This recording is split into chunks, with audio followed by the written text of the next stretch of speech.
Eddie Alvarez lets Conor McGregor know he's the rest round, the easy work, easy money fight in the UFC. So man, sometimes the MMA Fighting or the MMA Hour, whatever, seems a little biased to me, but I really like the A Day in Philadelphia with Eddie Alvarez. First thing I noticed was how good of a production this was and how beneficial it will be to Eddie Alvarez. It seems to me like the UFC has a certain cookie cutter mold type of champion they want, or not even a champion, just a specific look, a specific type of fighter that they want to promote. And let's face it, Eddie Alvarez nor Rafael dos Anjos fit that mold. Now we see how much the UFC has invested in building up Conor McGregor. We saw how much they invested in Anthony Pettis, everything from the Wheaties. I think he was the first to get a Reebok deal, even before the official sponsorship. And then there's the Ronda Rousey and the Paige Van Zandt promotions. So anyway, this hour special about Eddie Alvarez, I believe will give him a lot more exposure than anything the UFC has ever done for him, outside the cage anyway.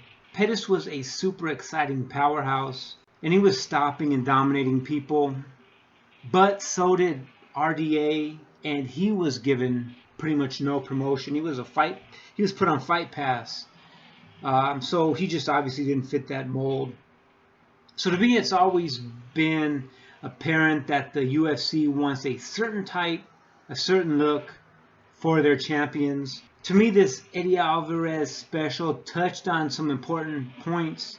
Eddie explained how his strategy was to beat the top 5 or top 3 guys when he came into the promotion to earn a title shot. But Eddie said he quickly learned that the UFC wants guys who pick or even cherry pick a certain type of opponent that they will be able to shine against to get a flashy stoppage. So regardless if the opponent is good or not, the UFC wants their champions to pick inferior opponents where the champion's strengths are sure and guaranteed to capitalize on the weaknesses of the unpopular fighters. So Eddie brought up how McGregor has built his career in the UFC off of cherry picking.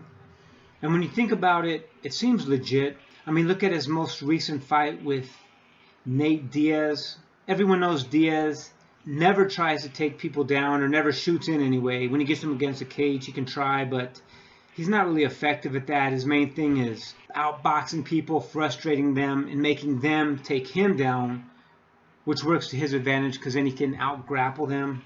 Now look at how quickly someone like Frankie Edgar can change levels.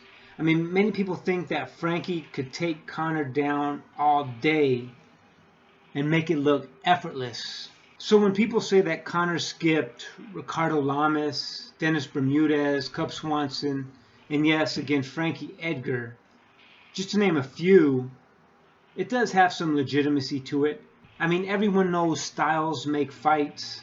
So anyway, it seems like Eddie does want this Conor McGregor fight to prove, as he said, that Santa Claus does not exist. And I'm thinking that Conor wants it as well. I mean, if he can get him in the first round or something, he definitely has a chance. He's very powerful in rounds 1. And then in rounds 2, it seems like he starts to tire out. But with that being said, I see Eddie being able to weather the storm and getting the victory. But anyway, some people have said that this documentary on Eddie Alvarez was boring and there's nothing special about him. He's just a regular rags to riches story. But to me, I really enjoyed it.